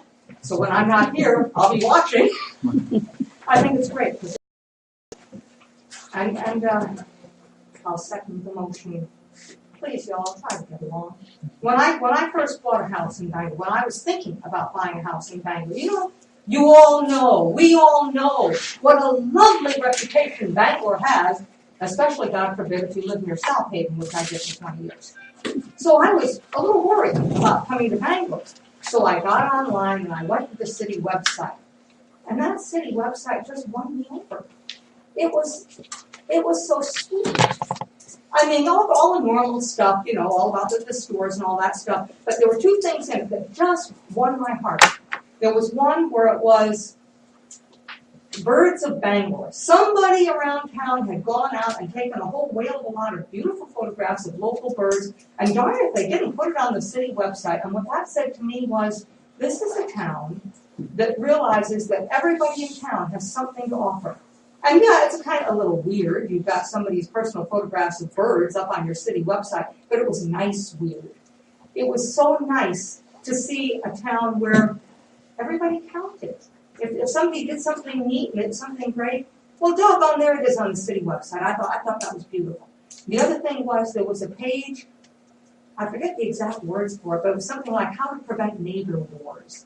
And it was, 17 points or something about how to get along with your neighbors, and if you don't get along with your neighbors, please don't come down to City Hall and tell us about it. You all go next door and work it out with your neighbors. I thought it was cool. And what that said to me was, here's a town where the city government is serious about, let's make this a terrific community for people to live in. Now, South Haven, I didn't live in it, I lived near it. It's all about the tourists. And here was Bangor, it was all about the people of Bangor. And it was beautiful. Let's not lose it, guys. Nobody agrees about everything all the time. My 6 sons, I've got one who doesn't speak to me. Pretty near everybody's got a brother or a sister that they don't get along with. It's human relations, right? We've all faced that. But this is one sweet town. Let's try and get along and be nice to each other. Thank you. Barry Torlat, 550 Railroad Street. Just so you want to know, I'm crossing guard. 50 years ago, I had a brother got killed by a car in South Haven, Phoenix County. Basically, so the school closed, they always had a crossing guard there. Sometimes it was a police officer, sometimes not. Officer Anderson was a police officer at Hartman and then over at Central. Did a good job. It sort of worked better with a police badge because they'd stop. They wouldn't have to write something down. They knew they were coming. That was it. To answer her question, she moved from South Haven. I moved over here. It used to be a nice, quaint town, about 100 years back in time, sometimes 200 because we were losing all of our benefits. I got neighbors that are drug dealers and murderers on my street, so walk with me home tonight and see if they like it. But that being said, we like to work things out, but you got a small town, everybody's got to work together, try it, and hopefully you'll do a better job. I just have a quick request, and I would like to state also that I would like a refund, and also I need my concerns addressed as soon as possible, because I do have a tenant that wants to go in and paint and do some repairs, but water is needed, and I need to know, do I have to pay this $150 deposit? I'm willing to pay for my tenant's bill, but I don't think I should, because I've owned that property since 1997. So I don't know why now I have to pay a deposit. And so I would just like it addressed as soon as possible, and I don't know who I should deal with. Ms. Jackson, as city attorney, I'm going to be responding to everything. I'm going to get the information from the clerk and the treasurer about the bill. They've already provided me with some. I'm sorry, I don't have a specific answer for you. I can tell you that Michigan law regarding landlords and tenants dictates that the owner of the property is responsible for the water bill, even if they have a private arrangement with their tenant that says the tenant's going to pay it. But what you can do as a landlord, owner of the property, is give written notice to the city that says, I've rented this property out, my tenant is responsible to pay those bills, period. And that prevents the city from looking after you or to you to make those payments if they become delinquent. And they could not impose a lien. But you've got to give the city notice of the fact that it's a rental property. I know you've told us all tonight that it's a rental property. That's good. But you have to, and you're going to get something from me that explains from this point forward, you absolutely need to let the city know in writing when you rent that property out. Okay, well, I did let them know verbally, and I did come down and talk with them and ask them was it changed. It was in her name. I'm all well and good about verbally, but from my perspective, That's why when I do ask for written confirmation, I'm getting no response. Yes, you'll get a response. And since I work for the city on a flat rate basis, I can come to all the city council meetings, and it doesn't cost the city an additional dime, and that's just for general information too, in case people weren't aware that arrangement was made several months ago. And so the council the city manager has already asked me to look into this for you. I'm sorry I don't have a more specific answer for you, but you'll be hearing from me this week. Okay, like I said, because I have someone waiting, and that's money, Absolutely. And, I just want to state before I was just pushed aside and I didn't appreciate it. That's why I had to state my claim. And, I expect to be treated with respect and my concerns addressed properly. I have been a taxpaying citizen, here. Well, not for this city, but for the township. I'm a citizen in good standing. And so, I just wanted to be treated with respect and treated fairly. And I'll pay my bills. I'll get you those answers. Okay. Anyone else? Julie France, I'm going to speak about the Apple Festival since it was talked about earlier. I want to clear up April 10th, 2013 is the first Apple Festival meeting I attended with the then Mayor Jennifer Carpio-Zeller, Bethany Chambers, Ethan Polka, and myself. That was it. That was all that was there. And Bethany had stepped down saying she wasn't going to do it any longer. Then said, well, I'm not going to let a city go without its festival. I will step up and take over. I did not want to look like a schmuck and walk away from that meeting saying, see ya, you're doing it all by yourself. So I said, okay, I will help. So that's how it got started in 2013. I became his helper. We brought in other people in the community as helpers as well, and we did have a committee. Ethan was the chair. I was the co-chair. AC Aldag was the secretary. We had people doing it. Luke and Mindy showed up. Luke said he knew how to do website management and advertising. Awesome. So everybody had their thing that they did, and that was 2 years ago. This year, yes, we didn't have everybody that we did last year. So it did break it down between just Luke and I. He handled, again, website stuff. That's all his stuff. And he handled the sponsored banners and that sort of thing and the management of the website. And I did the same thing with my stuff. I put together the flyers and brochures, and I sent the letters to the advertisers for the sponsorship. And I was the one who handled getting the bands. So that's how it came together, and there was some structure between last year and this year. And I just wanted to let everybody know that that's how it was, that there wasn't no structure, but there was some. Thank you. Anyone else?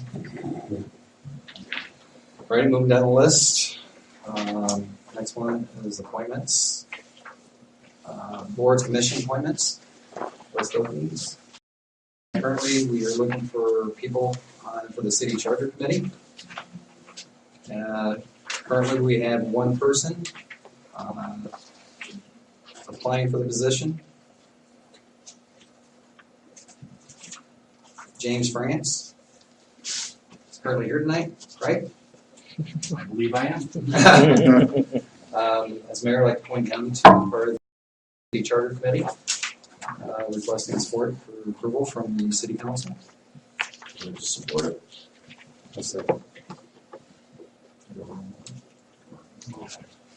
Just all in favor? Aye. All opposed? Motion carried. Welcome on board. James. Going down the list was DDA board. There's one opening.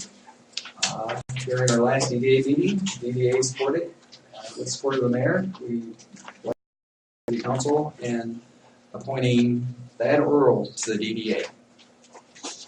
I'll make a motion to approve Thad for being a member of the DDA board. All in favor? Aye. All opposed? Welcome aboard, Thad. Back on the DDA again. Oh, that was first time? Never been on it. Oh. You knew about it. Welcome back. Was the zoning board position filled? No, I have not had any applicants yet. I would like to do that if that's possible. Is that possible? I think it would be. The only question is, I had included, right now, Jim Tanner is on the ZBA and the Planning Commission, and it hasn't kind of been settled which one you wanted to be on, Jim. I wasn't sure. Did you want to be primarily on the Planning Commission as you've been serving there? You can't be on both, is what I discovered. Which are you talking about? For the Planning Commission and the Zoning Board of Appeals? I'll be on the plan. Right, okay. Then, yes, there is a space available on the Zoning Board of Appeals. I would like that position. Okay, you're looking, you'd like to appoint Luke to that position in the zoning board. Okay. I'll make a motion to appoint this Craig Koenig to the zoning board commission for the mayor's appointment. Do I got a second? I'll second it. All in favor? Aye. All opposed? Motion carried. Over the board for the zoning commission. So it was the zoning board of appeals. Zoning board says. Okay. Yes. Going down the list too, we also have another applicant for the EDC board, James France. Would also like to be on that. As mayor, I'd like to appoint him to the board for the city council.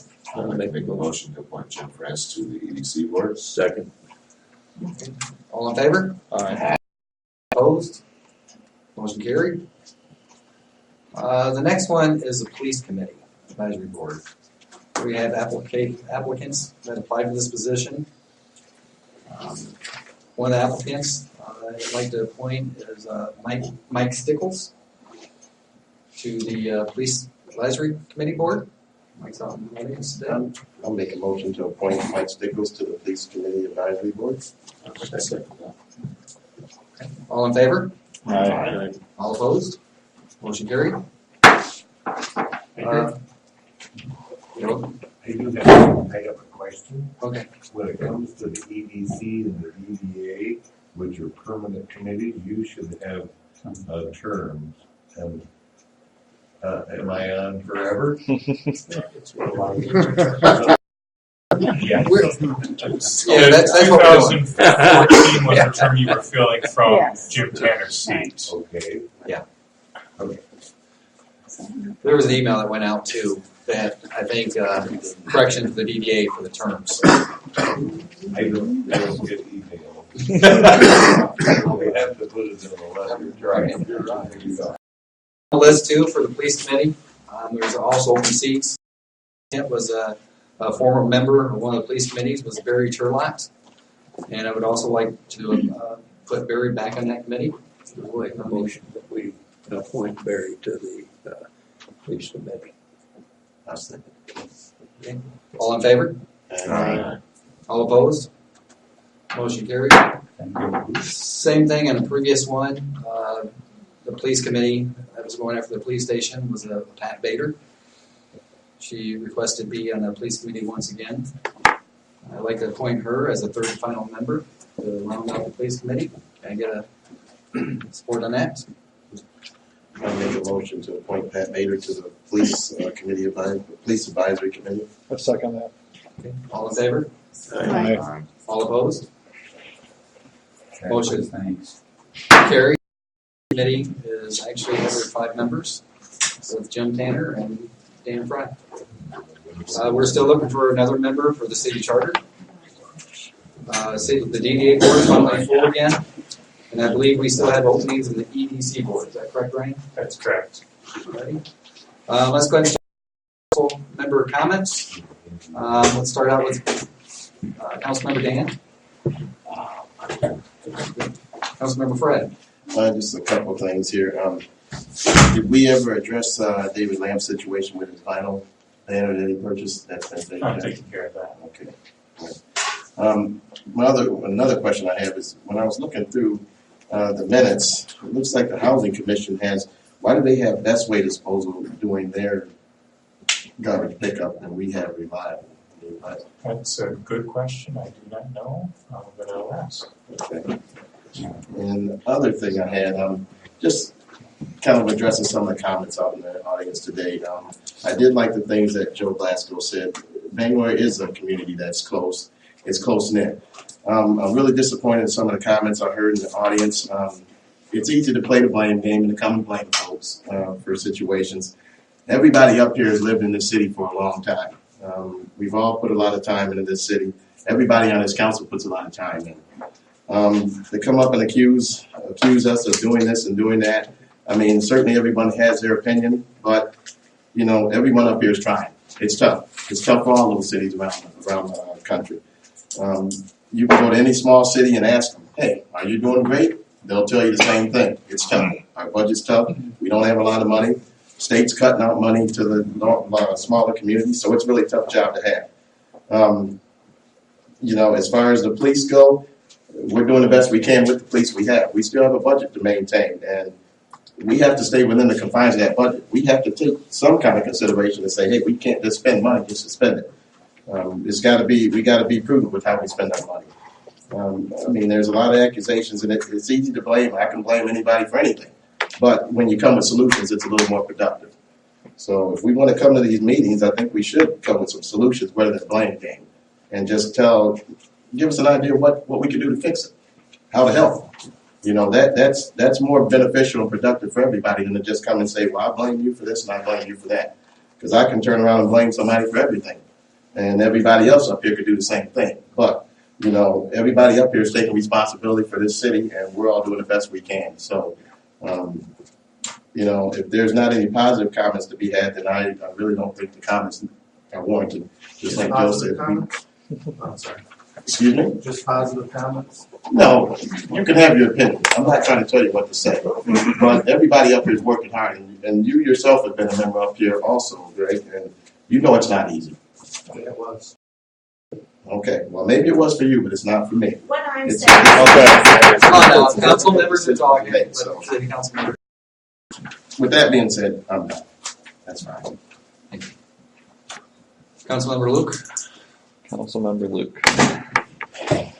Well, I don't know how to say it without, it has nothing to do with Pompey because I understand the situation he walked into. And I understand it's hard to walk into that and handle that as a very temporary person until we get someone here that can actually work on a budget. He wasn't here for that. There's a lot of things that need to be done on our end as far as the next budget or maybe amendments, whatever we have to do to get our police. I still, I guess I have a better understanding of why we're not covering all of our shifts. I have been asking that several times over the past couple of months. Are we covering all our shifts? And now I have a straight answer on that, and I have a better understanding as to why we're not doing that. The numbers still don't quite add up to me, but I'm really hoping that the police committee gets their stuff together, comes back with somebody good to recommend to the council to hire and get somebody in here that can straighten things out. As far as not having police coverage, it's my understanding that if we don't have somebody covering that shift, if you call 911, somebody still shows up. So saying we don't have 24/7 coverage means that maybe for X amount of hours we might not have someone patrolling the streets, but people will still come when you call. So I don't want people to get confused and think that no one's going to show up. But I also disagree with the crossing guard thing. I really wish we could make that happen, but I'm not going to step in on that with the chief's decision there. He knows better than I do. I'd like to thank him for everything. I think he is doing a good job and working with limited resources, and hopefully he'll just get better with a little bit of time here. I'm pretty disappointed in a lot of things that I see happen. And there's been a lot of frustration, a lot of things said back and forth in the paper, in the meetings, on the internet. This has been going on for a long time. It's nothing new, and I know you can't stop it, but it's not getting us anywhere. I feel like we're not able to make the decisions we need to make. And some of the things that are said, I can see where the impression would come that the city attorney runs a meeting or the city manager's running a meeting. It's very hard for us as a council to make these decisions because I feel like every time we see something that needs to be done that's right, there's always a reason why we can't do it. Just like the leaf pickup, I'm actually blown away that the leaf pickup and the fall pickup are actually happening because I figured that'd be shot down like everything else that we're trying to do. So I guess for everyone, I guess you should just know that we are trying to move forward and we're really trying to straighten out the budget and get everything back on track. Everybody up here cares about this community. We don't want to lose our services. I do understand limited resources, but I don't take that as an excuse not to do it. We've got to find a way to give the people what they need or what they've been getting. So I'm going to continue pushing for that until we come to a solution. I don't just take a, no, we can't do that anymore 2 days before as an answer. So that's all I have.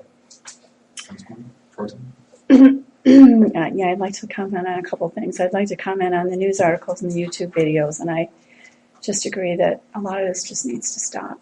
I mean, it needs to stop. It doesn't further our community. It doesn't further us as people in the community. It doesn't further our relationships with each other, which are very, very important in a small community like Bangor. So I think it needs to stop. I would also like to thank Chief Pompey for all you're doing and your leadership in this transition. I truly appreciate it here. And also to PCI, thank you guys for all the things that you're doing. I appreciate it. I'm head of the cemetery committee, and Todd just dropped off a thing today encouraging me to make a few changes, and I just appreciate all your input and all your help that you guys are giving us. I also want to say that I appreciate the public. We listen to you. We listen to your concerns, and we want the leaves picked up, and we want the fall pickup. And again, I think so much of this boils down to communication. PCI is new to what we've done in the past. Chief Pompey's new. He doesn't know what we've done in the past. A lot of us are new up on the council. We're not always sure what we've done in the past, although I will say that I put my 10 years in as chairperson of the Christmas parade, so I think I've done my duty in that respect. So we do want to listen to you. We do want to take your opinions. We value them. You know, we don't want this community to go down either. We've spent a lot of our life. I raised 3 children here. I've lived here for almost 40 years, and I love this town. I don't want things to happen here for us to fall apart. I also want to remind you that tomorrow, please use your constitutional right to go vote, and also go to Simpson because they always do put on a wonderful election day dinner. And my last question is, did we ever do anything on that contract about the water tank? Letter has not been issued, but it's still within the timeline that we set back when that was issued on the council. Okay, all right. Find out Haven't heard back. if they had done the work, or are we still working on that, or are we not investigating that? Mark, did you already have someone do that or not yet? Let's follow through in the next meeting on that. Let's Okay. keep moving. I haven't had a chance to. Carol, you done, Lynn? No, I just would like to say that I really, really strongly would like us all work together. I don't think any of us like to hear nasty things said about ourselves in certain places or be told that we're not welcome certain places in this town. I think we need to welcome everybody, and we need to take care of everybody in this town. That's what this town is very, very good at doing. At least they have been in the past, and I hope we will continue to do that in the future. That's it. Councilmember Harold? Just one quick thing. I'd like everyone to know that Julie France was elected president of the Housing Commission, and I expect that she'll do a real good job. That's all I have to say. Okay. I got a couple of things. I'd like to thank Chief Pompey for his expertise and things while he's here and while we're in the process of getting a new chief. I like to, we have a very limited budget, and I would like to see a police force if we ever get to where we can bring the budget up with proper financing to see more full-time officers put to work here at Bangor. But the big thing is we don't want to do away with our police department. We talked about this back in January of 2013, and everybody was talking about possible looking at the sheriff's department. Well, I think as a city we need our own police department. So we're going to have to do the best we can with what we got. Now, we got a new chief that will be coming aboard just as soon as that person is selected from the applicants that we have. And I think it'll be up to him quite a bit to make his decisions how he wants to run the department. And I think we all need to keep that in mind and give him full support on it. The other thing I want to talk about is the crossing guard. I think that we definitely need to contact the school. In the past, I've always in years past the schools seem to always help present the crossing guards for the children and everything. But I think that could come from the community, and I think the school has a role to play in it as well as the city. And that's where I'd like to see an effort made to get the crossing guards. Thank you, John Bishop. I'd like to bring up November 9th. They'll be having the Bangor Queens contest in Bangor.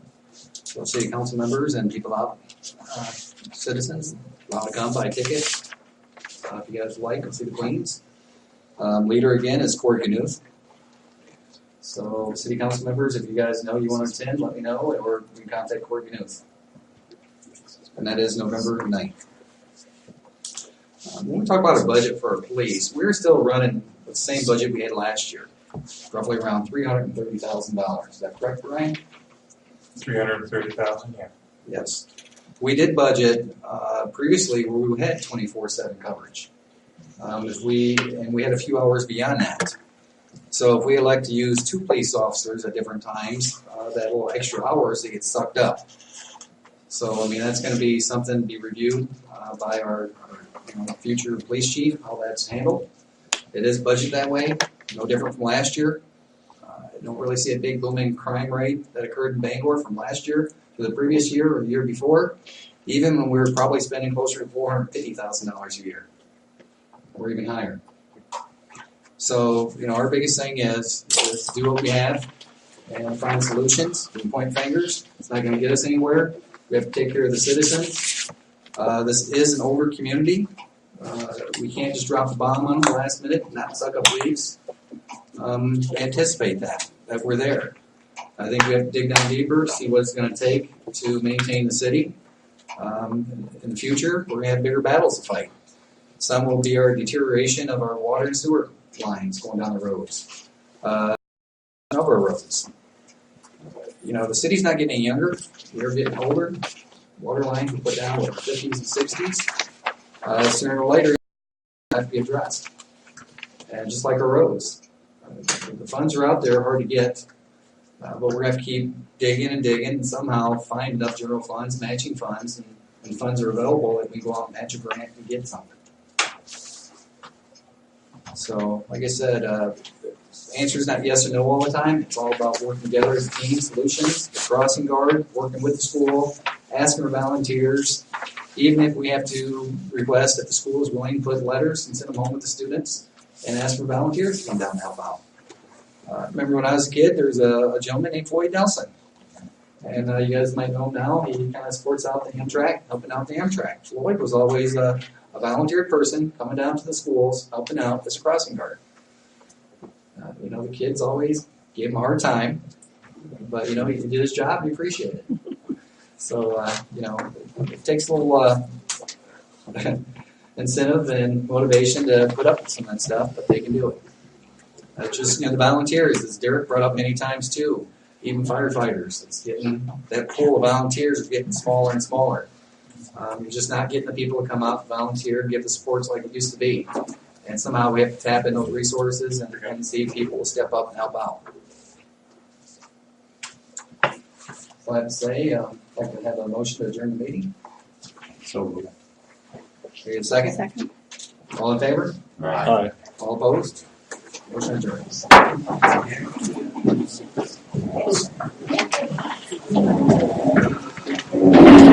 You were in a tie.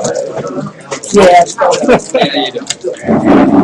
The American Legion promotes creative spirit.